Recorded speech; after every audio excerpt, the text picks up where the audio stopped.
ಕಲ್ಕುರ್ಚಿ ಕನಸು ಕೈ ಬಿಟ್ರ ಡಿಕೆ ಶಿವಕುಮಾರ್. ಸಿದ್ದರಾಮಯ್ಯ ಸಿಎಂ ಆಗಿ ಮುಂದುವರಿಯಲಿ ಅಂದ್ರ ಡಿಕೆಶಿ. ಕಾಂಗ್ರೆಸ್ನಲ್ಲಿ ತೆರೆಮರೆಯಲ್ಲಿ ಸಿಎಂ ಪಟ್ಟದ ಫೈಟ್ ನಡೀತಾ ಇದೆ. ಸಿದ್ದರಾಮಯ್ಯ ನಂತರ ಪರಮೇಶ್ವರ್ ಸಿಎಂ ಮಾತು ಕೇಳಿ ಬರ್ತಾ ಇದೆ. ಸಿದ್ದರಾಮಯ್ಯರೇ ಸಿಎಂ ಆಗಿ ಮುಂದುವರಿಯಲಿ ಅಂದ್ರ ಹಾಗಾದ್ರೆ ಡಿಕೆ. ಮಾಜಿ ಸಚಿವ ಕೆಎನ್ ರಾಜಣ್ಣ ಹೇಳಿಕೆಗೂ ಡಿಸಿಎಂ ಡಿಕೆಶಿ ವ್ಯಂಗ್ಯ. ನಾನು ಯಾವತ್ತಾದ್ರೂ ಸಿಎಂ ಚೇಂಜ್ ಆಗ್ಲಿ ಅಂತ ಹೇಳಿದ್ದೀನಾ? ಕೆಎನ್ ರಾಜಣ್ಣ ಸಿಎಂ ಬದಲಾವಣೆ ಮಾಡಲು ಹೊರಟಿದ್ದಾರಾ? ಕೆಎನ್ ರಾಜಣ್ಣ ಹೇಳಿದರ ಬಗ್ಗೆ ಅವರನ್ನೇ ಕೇಳಬೇಕು. ಡಾಕ್ಟರ್ ಜಿ ಪರಮೇಶ್ವರ್ ಸಿಎಂ ಆಗಲಿ ಎಂದ ಕೆಎನ್ ರಾಜಣ್ಣಗೆ ಟಾಂಗ್ ಅನ್ನ ಕೊಟ್ಟಿದ್ದಾರೆ ಡಿಕೆಶಿ. ಕಾಂಗ್ರೆಸ್ನಲ್ಲಿ ಸಿಎಂ ಪಟ್ಟದ ಫೈಟ್ ತೆರೆಮರೆಯಲ್ಲಿ ಅಲ್ಲ, ಬಹಿರಂಗವಾಗಿಯೂ ಕೂಡ ನಡೀತಾ ಇದೆ. ಎಲ್ಲರೂ ಕೂಡ ಗೊತ್ತಾಗ್ತಾ ಇದೆ ಏನಾಗ್ತಾ ಇದೆ ಸರ್ಕಾರದಲ್ಲಿ ಅಂತ.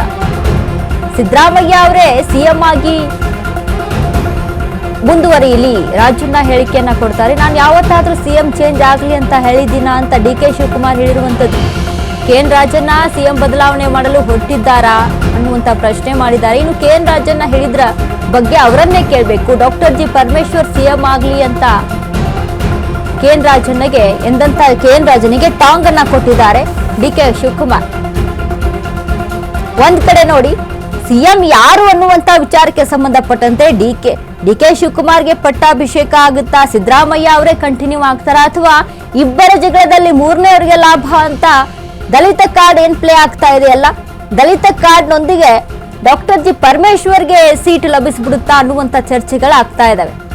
ಇದಕ್ಕೋಸ್ಕರ ಇದರ ಒಂದು ಹಿನ್ನೆಲೆಯಲ್ಲಿ ಸಿದ್ದರಾಮಯ್ಯ ಅವರ ಬಣ ಒಂದು ರೀತಿಯಾದಂತಹ ಸ್ಟೇಟ್ಮೆಂಟ್ ಅನ್ನ ಕೊಟ್ರೆ, ಡಿಕೆ ಶಿವಕುಮಾರ್ ಅವರ ಬಣ ಡಿಕೆ ಶಿವಕುಮಾರ್ ಪರವಾಗಿ ಒಂದು ಸ್ಟೇಟ್ಮೆಂಟ್ ಅನ್ನ ಕೊಡುತ್ತೆ. ಬಟ್ ಕೆಎನ್ ರಾಜಣ್ಣ ಹೇಳ್ತಾರೆ, ಡಾಕ್ಟರ್ ಜಿ ಪರಮೇಶ್ವರ್ ಅವರು ಮುಖ್ಯಮಂತ್ರಿ ಆಗ್ಲಿ, ಸಿಎಂ ಬದಲಾವಣೆ ಆಗುತ್ತೆ ಅಂತ ಅಂದ್ರೆ ದಲಿತರಿಗೆ ಅವಕಾಶ ಸಿಗಲಿ ಅನ್ನುವಂತ ನಿಟ್ಟಿನಲ್ಲಿ ಮಾತನಾಡ್ತಾರೆ. ಈಗ ಅದಕ್ಕೆ ಡಿಕೆಶಿ ಹೇಳಿರುವಂತದ್ದು, ನಾನು ಕೂಡ ಸಿಎಂ ಬದಲಾಗ್ಲಿ ಅಂತ ಹೇಳಿದ್ನಾ ಅಂತ ಡಿಕೆ ಶಿವಕುಮಾರ್ ಹೇಳ್ತಾ ಇರುವಂತದ್ದು. ಬಟ್ ಇಲ್ಲಿ ನಡೀತಾ ಇರೋದು ಏನು ಹಾಗಾದ್ರೆ? ಜನಗಳಿಗೆ ಬಕ್ರಾ ಮಾಡೋದಕ್ಕೆ ಹೋಗ್ತಾ ಇದ್ದೀರಾ ಅಥವಾ ನೀವು ಬಕ್ರಾ ಆಗ್ತಾ ಇದ್ದೀರಾ? ಜನಗಳನ್ನ ನೀವು ಬಕ್ರಾ ಅಂತ ಅನ್ಕೊಂಡಿದ್ದೀರಾ? ಮತದಾರರು ತುಂಬಾ ಬುದ್ಧಿವಂತರಿದ್ದಾರೆ. ಯಾವಾಗ ಯಾವ ರೀತಿಯಾಗಿ ಪಾಠ ಕಲಿಸ್ಬೇಕೋ ಕಲಿಸ್ತಾರೆ.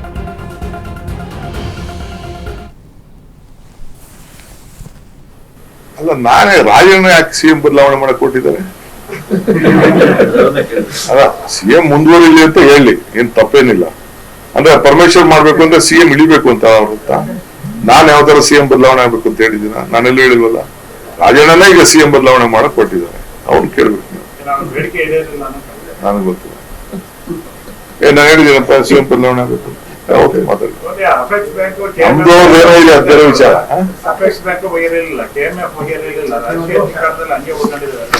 ಅವೆಲ್ಲ ಸಿಎಂ ಕೇಳಿದ್ರು.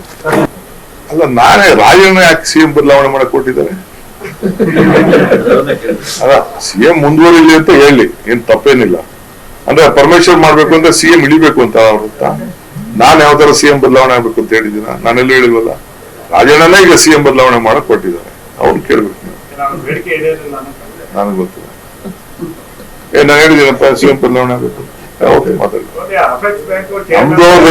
ಬೇರೆ ವಿಚಾರ.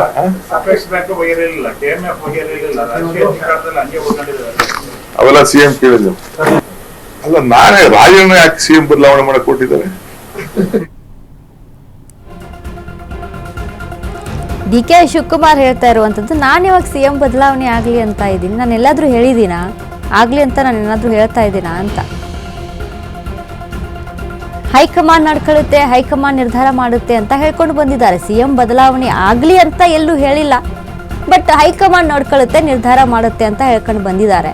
ಬಟ್ ಹಾಗಾದ್ರೆ ಇಲ್ಲಿ ಡಿಕೆ ಶಿವಕುಮಾರ್ ಯಾಕೆ ಸತತವಾಗಿ ಟೆಂಪಲ್ ರನ್ ಅನ್ನ ಮಾಡ್ತಾ ಇರುವಂತದ್ದು? ಇನ್ನು ಹೈಕಮಾಂಡ್ ನ ಭೇಟಿ, ಬ್ಯಾಕ್ ಟು ಬ್ಯಾಕ್ ಹೈಕಮಾಂಡ್ ಭೇಟಿ ಯಾಕೆ? ಯಾವ ವಿಚಾರಕ್ಕೆ?